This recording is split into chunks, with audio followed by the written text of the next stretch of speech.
নিখোঁজ হওয়ার 5 দিন পরে দুজন স্কুল ছাত্রকে খুঁজে পাওয়া গেল রবিবার। ঘটনা পানিসাগর উপতাখালী মানিকছড়া এলাকায়। ঘটনার বিবরণে জানা যায়, গত বুধবার পানিসাগর মহকুমার অন্তর্গত উপতাখালী এলাকা থেকে সপ্তম শ্রেণীতে পঠরত দুজন ছাত্র নিখোঁজ হয়েছে বলে পানিসাগর থানায় নিখোঁজ সংক্রান্ত ডায়েরি নথিভুক্ত করা হয়।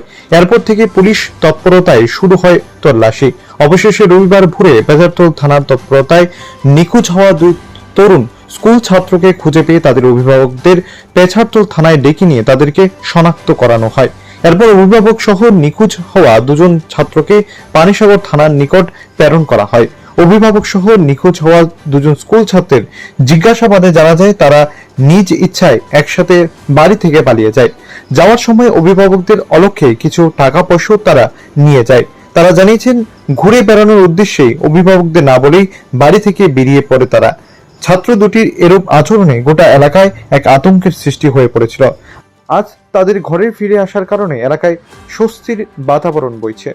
অ্যাকচুয়ালি বিস্তারিত জানতে চাইবো কি ঘটনা হয়েছিল এবং তাদেরকে কোথায় পাওয়া গেছে স্যার। অ্যাকচুয়ালি বিগত 2-3 দিন পূর্বে উত্তরাখালীর এখান থেকে দুজন বাচ্চা হঠাৎ করে নিখোঁজ হয়ে যায় এরকম সংবাদ আমাদের কাছে আসে, বাড়ি থেকে চলে যায়। পরবর্তী সময়ে তা আমরা তদন্ত করি এবং আজ ভোরবেলাতে ইনফরমেশন আসে যে পেছারথল মাছমারা এরিয়ার কাছাকাছি অংশে তাদেরকে উদ্ধার করা হয়েছে। সাথে সাথে আমরা ওখানে পুলিশ এবং গার্ডিয়ানরা যায় এবং রিকভারি করে তাদেরকে নিয়ে আসা হয়।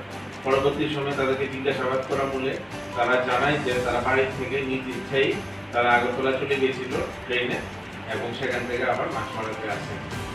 স্যার, আপনার পিএস এরিয়াতে এখন পর্যন্ত নিখোঁজের কোনো সংবাদ নেই। দুটো সংবাদ এসেছিল যে দুজন বাচ্চা তা আমরা উদ্ধার করতে পেরেছি। বাচ্চা দুটোকে জিজ্ঞাসাবাদ করে আপনার কি কোনো কিছু এর পেছনে কোনো চক্রান্ত সন্দেহ হচ্ছে স্যার? না, তারা বারবার আমরা জিজ্ঞেস করেছি, ওরা গার্ডিয়ানরাও ওদেরকে জিজ্ঞেস করেছে, ওরা ব্যুরো রিপোর্ট, প্রগতি নিউজ।